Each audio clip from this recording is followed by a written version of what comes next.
Sister, Grandmom, and Sleepytime Fox are here to read you another one of your favorite books. You can tell this book is kind of old because I used to read it to your mama and your Aunt Caroline, and they loved it, and now I know you love it. It's also for a very special boy named Max. Here we go, Where the Wild Things Are.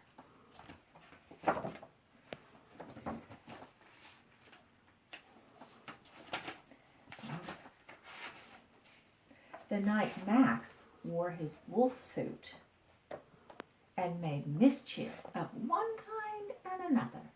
There's Max in his wolf suit. There he is chasing the dog, which is not very nice. That's a kind of mischief, which means trouble. His mother called him Wild Thing, and Max said, "I'll eat you up." So he was sent to bed without eating anything at all. There he is in his bedroom. He had to miss dinner because he was naughty. That very night in Max's room, a forest grew.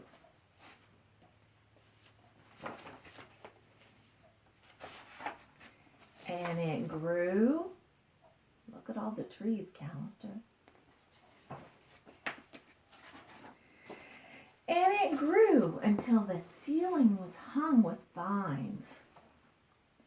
And the walls became the world all around. Do you see the moon? That's right. There it is, right there.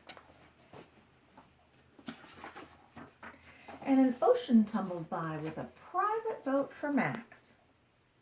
And he sailed off through the night and the day.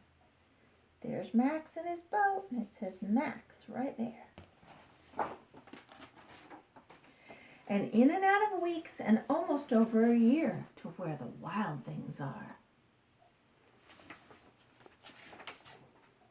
And when he came to the place where the wild things are, they roared their terrible roars, and they gnashed their terrible teeth, and they rolled their terrible eyes, and they showed their terrible claws. They look pretty scary, don't they, Callister? Until Max said, "Be still."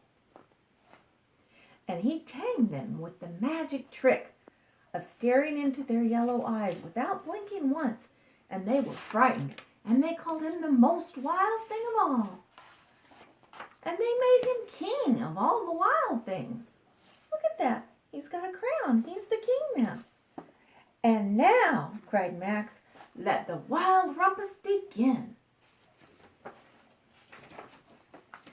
There they are.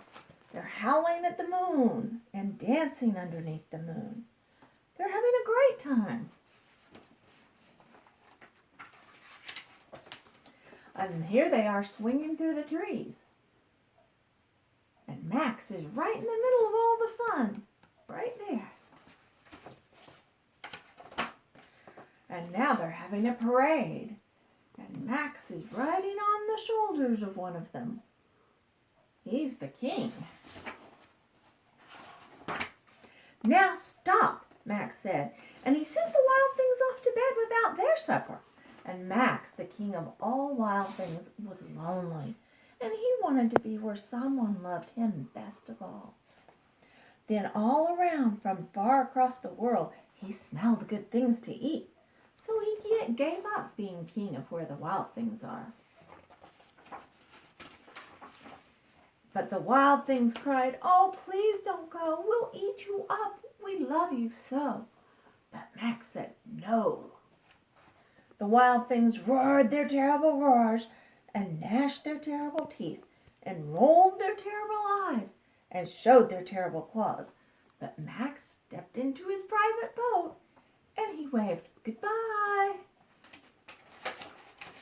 And he sailed back over a year and in and out of weeks and through a day.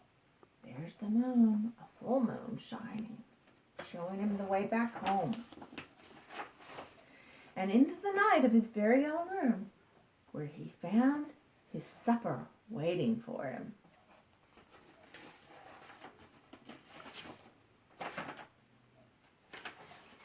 and it was still hot, as Mama had brought him his supper.